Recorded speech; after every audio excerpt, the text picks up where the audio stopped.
Hello everyone, नमस्कार। मैं हूं अमित मिश्रा। आप सभी का बहुत बहुत स्वागत है हमारे YouTube channel eco junction live पर। लास्ट वीडियो में हमने बताया था, फर्स्ट चैप्टर स्टार्ट किया था वो स्टैटिस्टिक्स का। इसमें कुछ टॉपिक्स बच गए थे, आज उसको हम वाइंड अप करते हैं। तो फंक्शंस ऑफ स्टैटिस्टिक्स और लिमिटेशंस ऑफ स्टैटिस्टिक्स, दो चीज़ें बच गई थी, आज उसको हम कवर करते हैं। What are the functions of statistics? Statistics के फंक्शंस क्या क्या हैं? वेल, यानी ये कई बार ऐसा आता है कि what are the functions, statistics के फंक्शंस क्या क्या है। आपको सिंपली बताना है कि स्टैटिस्टिक्स के हेल्प से या स्टैटिस्टिक्स हमें कहाँ कहाँ हेल्प करता है। ठीक है। अगर ये पूछा जाए कि व्हाट आर द ऑब्जेक्टिव्स या what are the importances of statistics, तो भी आपको यही हेडिंग्स, यही पॉइंट्स लिखने हैं। ठीक है। तो ये फंक्शंस पूछा जाए, ऑब्जेक्टिव पूछा जाए या इंपॉर्टेंसेस पूछे जाए स्टैटिस्टिक्स के, आपको सिंपली ये समझना है कि कहाँ कहाँ स्टैटिस्टिक्स क्या क्या कर सकता है या स्टैटिस्टिक्स के हेल्प से हम क्या क्या कर सकते हैं। राइट। तो पहला, helps in understanding economic problems. अब देखो, इकोनॉमिक प्रॉब्लम्स ढेर सारे हैं, चाहे माइक्रो की बात करें, मैक्रो की बात करें। There are lot of issues in economics. उन इकोनॉमिक इश्यूज को कैसे स्टैटिस्टिक्स के टूल से या उसका यूज करके, प्रयोग करके हम कैसे उन इकोनॉमिक प्रॉब्लम को सॉल्व करते हैं। जैसे फॉर एग्जांपल, अगर हमें कंज्यूमर इक्विलिब्रियम पढ़ना है तो हम क्या करते हैं, कंज्यूमर इक्विलिब्रियम के लिए हम शेड्यूल बनाते हैं। पीपीसी पढ़ना है तो शेड्यूल बनाते हैं। वो जो भी क्वांटिटेटिव हमारा डाटा होता है, एग्जाम्पल होता है, वो पूरा स्टैटिस्टिक्स होता है। उसके बिहाफ पे हम क्या करते हैं, इलस्ट्रेशन करते हैं, एक ऑब्जर्वेशन लिखते हैं कि जैसे जैसे प्राइस, जैसे प्राइस और डिमांड का रिलेशन, प्राइस बढ़ रही है, डिमांड इतना है, इतने प्राइस पे इतना डिमांड है।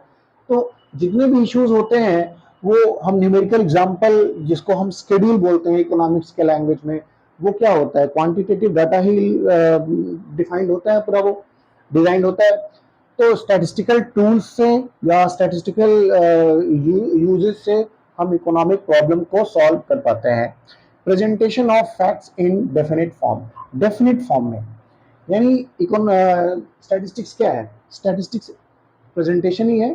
जितने भी क्वांटिटेटिव डाटा होते हैं उनको प्रेजेंट, ऐसा उसका प्रेजेंटेशन होता है, इसको ऐसे प्रेजेंट करते हैं जिससे कि जो भी फैक्ट्स हैं, जो भी फैक्ट्स का मतलब कि जो भी हमें उसमें से अपने मीनिंगफुल आंसर्स निकल के आते हैं, क्या क्या उसमें इंफॉर्मेशन उसमें है, या ये कह सकते हैं कि जो भी फैक्ट्स उसमें है वो डेफिनेट फॉर्म में होते हैं। स्टैटिस्टिक्स क्या करता है, डेफिनेट फॉर्म में रखता है।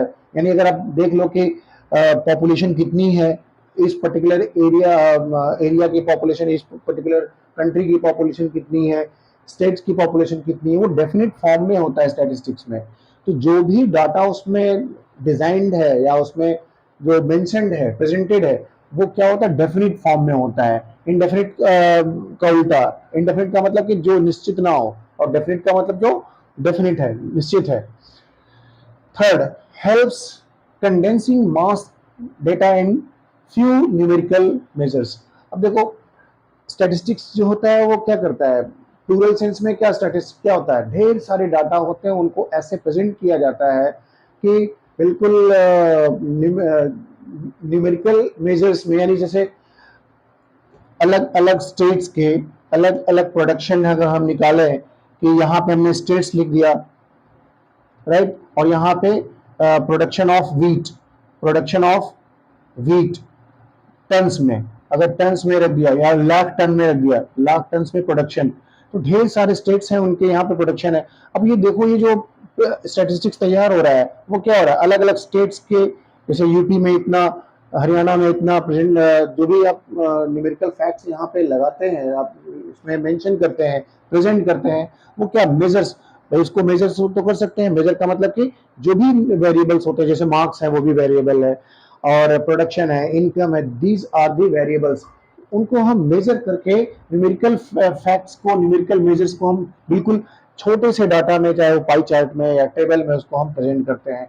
यानी कंडेंसिंग मास डाटा, यानी बहुत बड़े मास को, बहुत बड़े डेटा ऑफ मास को हम क्या करते हैं, छोटे से प्रेजेंटेशन में उसको हम दिखाते हैं, चाहे वो टेबल के फॉर्म में हो या फिर वो पाई चार्ट में, किसी भी फॉर्म में हम करते हैं। तो स्टैटिस्टिक्स जो हम डिजाइन करते हैं, बिल्कुल छोटा सा प्रिसाइज वे में हम उसको प्रेजेंट करते हैं।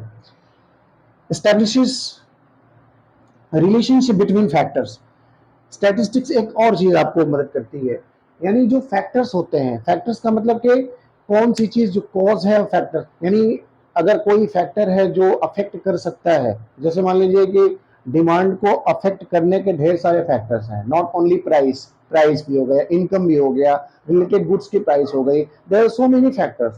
उन फैक्टर्स से और डिमांड के बीच में जो रिलेशनशिप होता है उसको बोलते हैं functional relationship between functional relationship between factors affecting demand and demand, यानी डिमांड को अफेक्ट करने के जितने भी फैक्टर्स होते हैं उनके बीच में क्या रिलेशन स्थापित होता है, वो उससे हम स्टैटिस्टिक्स से पता करते हैं। कैसे पता करेंगे भाई, एक शेड्यूल बनाएंगे, यहाँ पे अगर हम मान लीजिए यहाँ पे रखते हैं प्राइस, यहाँ पे रखते हैं डिमांड, प्राइस बढ़ती है डिमांड कम होता जाता है, इसका मतलब क्या हुआ, इस स्टैटिस्टिक्स को देख के ये पता चलेगा कि जैसे जैसे प्राइस बढ़ रही है डिमांड कम हो रहा है, means there is negative relationship between price and demand. ठीक है, तो फैक्टर्स को उसमें एस्टेब्लिश करता है कि रिलेशन क्या है फैक्टर्स के बीच में, right, and helps in formulation of plans and policy. सीधी सी बात है कि प्लान जो बनता है, पॉलिसीज जो हम फॉर्मुलेट करते हैं, वो फैक्ट्स के बेस पे होता है, वो डाटा के बेस पे होता है, डाटा को कैलकुलेट करते हैं, एनालाइज करते हैं, उसके बाद हमें समझ में आता है कि what would be the decision, यानी डिसीजन क्या लेना है, वो उन फैक्ट्स को, उन एनालिसिस को करने के बाद समझ में आता है कि क्या क्या डिसीजन लेना है। तो पॉलिसी फॉर्मुलेट करना हो ऑर्गेनाइजेशन में या प्लान्स बनाने हो, उसके लिए स्टैटिस्टिक्स पूरा हेल्प करता है, राइट। जैसे फॉर एग्जांपल अगर आज के डेट में हम देखें कि लास्ट कुछ सालों में, कुछ वर्षों में इंडिया की पॉपुलेशन कितनी तेजी से ग्रो कर रही है, तो हम निकालेंगे कि ग्रोथ रेट है ऑफ पॉपुलेशन, क्या ग्रोथ रेट है और आज के डेट में कितना है, ये भी उसके बिहाफ पे हम पता कर सकते हैं कि आगे आने वाले कितने सालों में इतना हो जाएगा, डिमांड इतनी बढ़ेगी, यानी हमारे पास जो पॉपुलेशन होगा बहुत ज्यादा हो जाएगा, इस लेवल तक आ जाएगा। उस डाटा के बिहाफ पे तो बोल पाएंगे, तो उसके हिसाब से हम क्या करते हैं, प्लान करते हैं कि भाई अब चाइना ने किसी टाइम पे, अब तो उसको हटा लिया है, सिंगल चाइल्ड पॉलिसी थी कि एक जो पेयर है हस्बैंड वाइफ, उनकी एक ही संतान होगी, बाद में उसको रोल बैक कर लिया। तो कोई भी मेजर पॉलिसी, कोई प्लान लाना हो तो स्टैटिस्टिक्स काफी हेल्प करता है उसमें। Helps in evaluation of impact of policy, यानी पॉलिसीज जो है वो कितना इम्पैक्ट डालती है, इसके ठीक पहले क्या पॉलिसी में, अब पॉलिसी जो होती है वो पॉलिसी कितना इम्पैक्ट डाल रही है, कितना इम्पैक्टफुल है पॉलिसी, वो भी हम स्टैटिस्टिक्स के द्वारा एनालाइज कर पाते हैं कि भाई पॉलिसी हमने बनाया था, जैसे प्लान बनाते हो तो आप आने वाले पे उस पर चेक करते हो ना कि आने वाले टाइम पे हम ऐसे ऐसे करने वाले हैं, दिस इज द प्लान, लेकिन जब प्लान कितना इम्पैक्टफुल है, कितना उस पर काम हुआ है, कितना कारगर साबित हुआ हमारा पॉलिसी या प्लान, वो स्टैटिस्टिक्स से पता चलता है कि भाई हमने प्लान, जैसे मान लो हमने प्लान किया था कि 10 घंटे 8 घंटे अगर काम किया जाए तो 8 घंटे काम किया जाए, 5 मजदूरों से काम कराया जाए, अगर हम 8 घंटे में प्लान करके चलते हैं एक स्टैंडर्ड कि 50 यूनिट्स प्रोडक्शन हो जाएगा, फिर हम क्या करेंगे, 8 घंटे के बाद चेक करेंगे ना कि वो उतना हुआ कि नहीं हुआ, उसके हिसाब से हमारा प्लान चेंज हो जाएगा। अगर ऐसा लगता है कि नहीं ये तो इजीली अचीवेबल है, उसको हम क्या करते हैं फिर फॉर्मुलेट, वो कैसे पता चलेगा कि ये अचीवेबल है, क्योंकि आसानी से लोगों ने कर दिया, जितना हमने सोचा था कि 8 घंटे में होगा, 4 5 मजदूर का मिलके काम करेंगे, वो उन्होंने आसानी से 4 घंटे के अंदर ही कर दिया, इसका मतलब कि उनकी एफिशिएंसी बहुत हाई लेवल की है, फिर हमें प्लान चेंज करना पड़ेगा, टारगेट हमें बड़ा करना पड़ेगा। तो जो कुछ भी टारगेट वगैरह है वो सारा का सारा क्या स्टैटिस्टिक्स तो है। Helps, last one is inter intersectoral and intertemporal comparison. Statistics एक सबसे बड़ा चीज लेके आता है, वो हमें क्या देता है, कंपैरिजन। जब भी स्टैटिस्टिकल डाटा होता है तो हमारे पास एक चीज दिमाग में चलता है कि एनालिसिस हम करते हैं, कंपैरिजन करने लगते हैं, दो अलग अलग स्टेट्स को हम कंपेयर करने लगते हैं, अगर यहाँ पे स्टेट वाइज दिया है प्रोडक्शन ऑफ व्हीट तो हम उसको कंपैरिजन करने लगते हैं, यानी हर दो अलग अलग स्टूडेंट्स के मार्क्स अगर दिए हैं तो उसका कंपैरिजन करने लगते हैं। ठीक है, तो कंपैरिजन दो टाइप के होते हैं, यानी यहाँ पे इंटर सेक्टोरल, एक सेक्टर से दूसरे सेक्टर में, इस स्टैटिस्टिक्स ये जो डाटा है उसमें तो नहीं है, लेकिन मान लीजिए कि अलग अलग सेक्टर, ये एग्रीकल्चर सेक्टर हो गया, अगर इंडस्ट्रियल सेक्टर का भी हम देखें कि इंडस्ट्रियल सेक्टर का इतना प्रोडक्शन है, जैसे स्टेट, एक स्टेट में इतना, यहाँ पे अलग अलग स्टेट लिख दिया, यहाँ एग्रीकल्चर प्रोडक्शन और यहाँ पे इंडस्ट्रियल प्रोडक्शन लिख दिया, तो सीधी सी बात है कि एक सेक्टर से दूसरे सेक्टर में हम कंपेरिजन करने लगते हैं। और दूसरी चीज होती है कि इंटर टेम्पोरल कंपेरिजन भी होता है, टेम्पोरल कंपेरिजन की अलग अलग अलग अलग ईयर में, अलग अलग काल में, अलग अलग टाइम पे, अलग अलग टाइम पीरियड में क्या प्रोडक्शन रहा है, चाहे वो इंडस्ट्रियल सेक्टर का हो, चाहे वो एग्रीकल्चरल सेक्टर का हो। तो ये सारा का सारा जितना भी है, ये सारा आप फंक्शंस में लिख सकते हैं, नोट्स कर सकते हैं, फंक्शंस ऑफ स्टैटिस्टिक्स, राइट। मैंने बताया था फंक्शंस आए चाहे वो इंपॉर्टेंस है, लिमिटेशंस ऑफ स्टैटिस्टिक्स। देखो स्टैटिस्टिक्स के ढेर सारे यूजेस हैं, ढेर सारे मेरिट्स हैं, तो कुछ डिमेरिट्स या कुछ लिमिटेशंस भी हैं। क्या लिमिटेशंस हैं, कहाँ कहाँ स्टैटिस्टिक्स फेल हो जाता है या क्या डिमेरिट्स है, उस पर डिस्कस करते हैं। Statistics does not study individuals. Statistics जब भी कवर करता है वो पूरा मास डाटा को कवर करता है, पूरे सबको लेके चलता है, ठीक है। अगर किसी इंडिविजुअल के बारे में आप जानकारी लेना चाहते हो तो यहाँ पे फेल होता है। इंडिविजुअल मतलब जैसे पूरे क्लास में अगर हम एवरेज निकालते हैं और एवरेज मान लीजिए कि 20 मार्क्स एवरेज हैं, ठीक है। अब एवरेज से हम सबको अलग अलग देखते हैं कि कौन कितना है, लेकिन इंडिविजुअल की बात करें तो इंडिविजुअली उसको कंसीडर नहीं कर पाते हैं स्टैटिस्टिक्स में, क्योंकि ज्यादातर देखो सेकेंडरी डाटा या प्राइमरी डाटा पे भी हो, सैम्पलिंग में ज्यादातर होता है। एक सेंसस मेथड है जिसमें एक एक इंडिविजुअल को कवर किया जाता है, लेकिन वो डाटा कलेक्शन पे ही रह जाता है, बाकी चीजें जो होती हैं वो इंडिविजुअल जो होता है वो छूटता चला जाता है।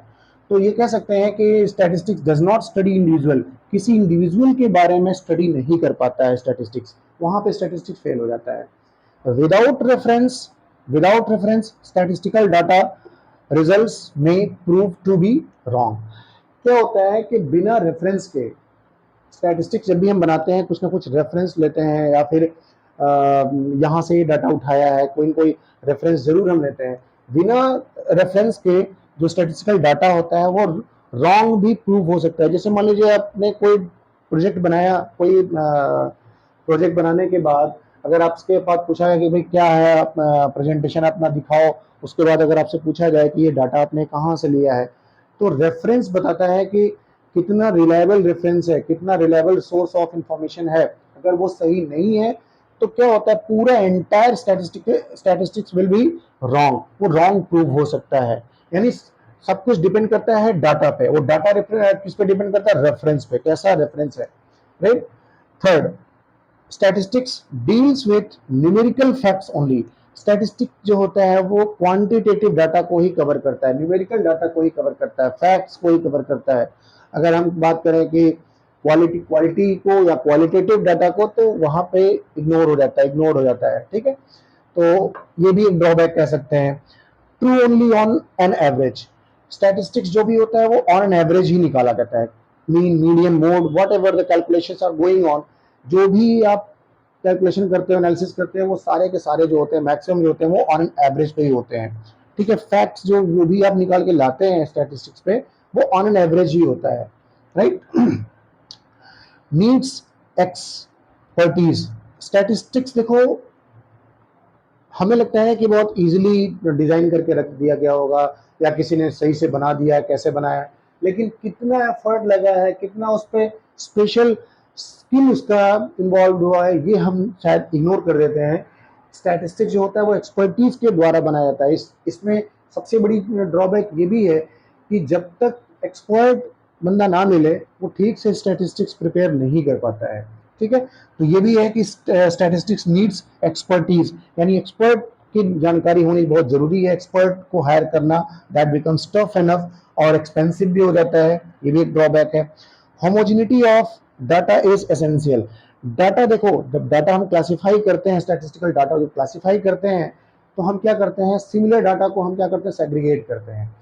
तो जरूरी है कि होमोजेनिटी होनी चाहिए डाटा में, होमोजेनियस डाटा होना चाहिए, एक प्रकार के डाटा होने चाहिए, तब जाके हम उनको कुछ कर पाते हैं, ठीक है। अगर होमोजेनिटी नहीं है, अलग अलग डाटा को हम सेग्रीगेट आसानी से नहीं कर पाते हैं।